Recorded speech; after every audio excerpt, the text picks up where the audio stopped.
Okay, so the world really needs another Harbor Freight tire changer video because there aren't enough of them. I watched them all. So I'm gonna do one with some thoughts and how to make this better and not screw your rims up. So what I watched people change tires with all kinds of machines, and I read all the reviews of this thing, and basically my conclusion is it's a little bit like sex. If you're gonna break your tool, if it feels like you're gonna break your tool, you're either doing it wrong or you're not using enough lube. So I have changed now, let me see, I've changed 3 tires. I have removed 3 tires in my life, and I'm about to do the 4th. And then I'm gonna stop the video and mount another 2 to get good at it, and then show you me doing the 4th, because I've already done 1. To show you what I've learned and to show you that this is actually a fine tool. You just gotta know which bits are good, which bits are bad, which bits to fix. First thing is it's bolted down to the garage floor here. That is absolutely essential, I think. I've got it with some little anchors so that I can just pull those bolts and remove it whenever I want. Next thing is I've got 3 discs cut. One for under the wheel, one for above the wheel, and a strip to go there. Actually, I can show you, as long as you don't tell my wife, I'll show you where I got this from.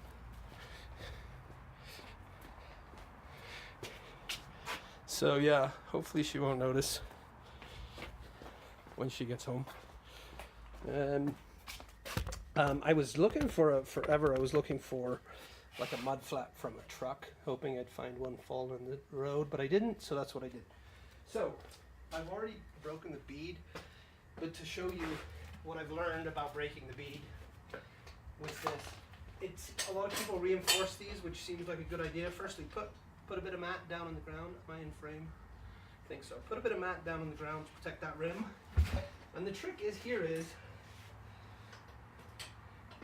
this is already broken, but the trick I found is to get that on the edge and use your toe to just get that seated under that lip, because it's pushing down, getting in there that works. If you're just pushing down on the tire, it's much harder. Okay, so this is now ready to be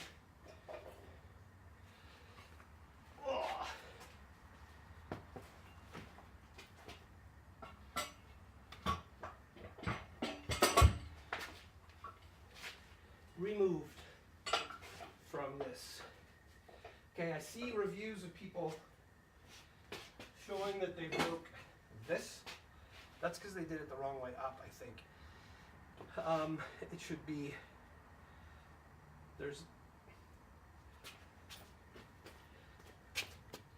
that is the bottom, that is the top. If you do it like that, this catches on those tangs and breaks it. Which is why people have broken it. Pressure here, enough for it so it doesn't spin. Excuse the mess of my garage. Excuse me being out of breath, I'm out of shape.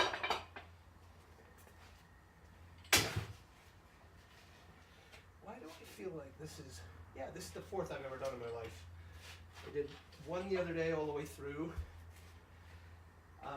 Now I'm doing it in batches, so I went around, I removed all the air things. I marked where the weights were on the previous one. If you're taking used tires off something that were balanced, good tip, I think, is to mark where the weights are, and then when you're mounting it, put that point opposite where the valve is, and then hopefully, maybe, if there's an imbalance in the tire, you're kind of compensating with the valve. Okay, what am I doing now? Lube. This is Nomar. I've seen people use soap, Windex. I don't think it really matters. This is kind of a thick, gunky stuff. And on these tires are fairly big. So this is 15-inch rim. These are 75 profile, so they're not the hardest tires to change. The hardest tires to change are really low profile. So I'm just rubbing that between the tire and the lip, because that's where it makes contact. Because I'm using a brush, it's getting that edge. Now, if you're okay with running that across the hood of your car, then great, use it to change your tires. If you're not, that's where this gets a little bit more expensive. Because the tire changer is what, 40 bucks? 40, 45, 49, 50 bucks? This was $150 including shipping. It's a Nomar motorcycle changer. And I bought this because the wheels I'm putting these on are brand new. I'm not gonna wedge that in it. That's just ridiculous. So yeah, if you're changing tractor tires, go for it. But that is going to trash steel wheels. It's going to ruin alloy wheels. So you got to invest a little bit more. Have a little tire rim saver that I use, because when I'm leveraging off, I kind of start making contact right about there. So I'm using a rim thingy. Let's see if this can be the best yet. That rim thingy means I can put that in. The handle is touching the rim, but it doesn't matter because it's on the rim wants it.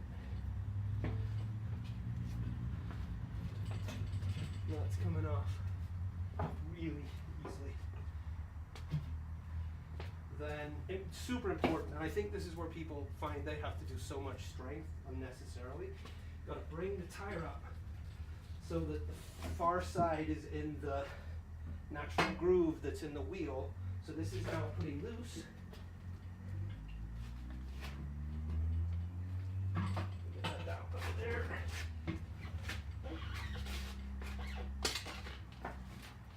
And if that had felt really tight, I would have stopped and made sure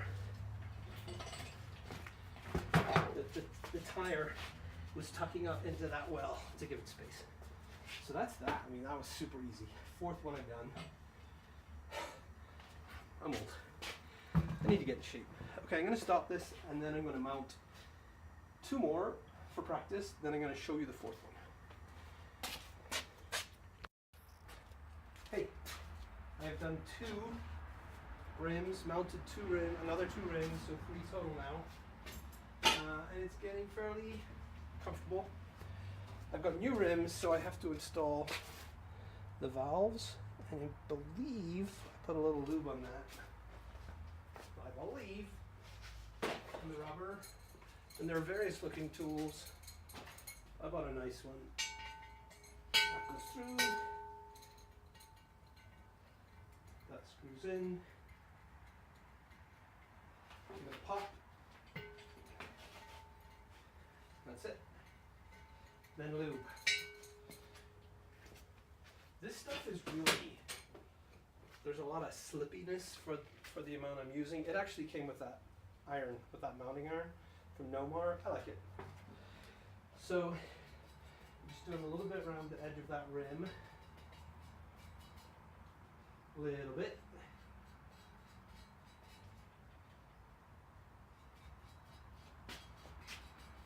Because it really, a little goes a long way with this stuff, it seems.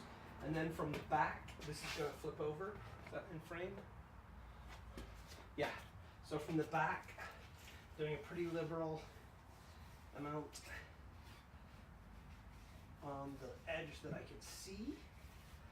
That's got to slip over, and then I'm going down and doing some on the edge that's facing me, and then on the edge that is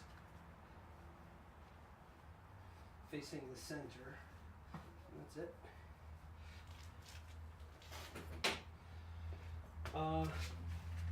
First side kind of just takes care of itself up. So I marked where this had most weight on the previous wheel with wax pencil. I'm going to mount opposite the valve. So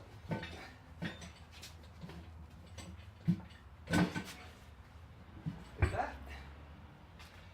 Then I get my nice handy dandy Nomar This is actually for a motorcycle, which I have several of. But I like it. There was this one, and there was a video of another one that didn't look as sophisticated. This one I like because it's got replaceable tips. It was 125 plus shipping. This, I don't know if that handle's in the right place because I haven't used it yet. So I've done this one of two ways so far. First step, get that down under there. I've done with and without this tool. Now, the trick to this stretching the least is that tire going down into the well. Now, I don't know if I'm doing this properly because I never saw it on a video. Let's see, does that screw down? I don't really know. But the trick is to keep that tire down in, get it down into the well so that there's least amount of stretch. And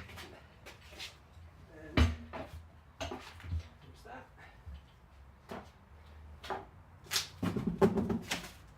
And like, there's no way that would break the way I did this. And that's really, it's like everything else. You know, people who leave reviews of this tool saying it didn't even last their first set of rims. Well, their first set of rims is their worst technique they're ever going to have in their whole life. So no surprise there. It's fine. Now we have to pop this bead. I've got a 6 horsepower Sears compressor, nothing crazy huge, but it's enough to pop this with the valve stem in. That's both sides already. There it goes. Never check that with your fingers or you'll lose them. That's it. That was super easy. Hope that helps. I'm going to balance them now. I may or may not do a video of that. Adios.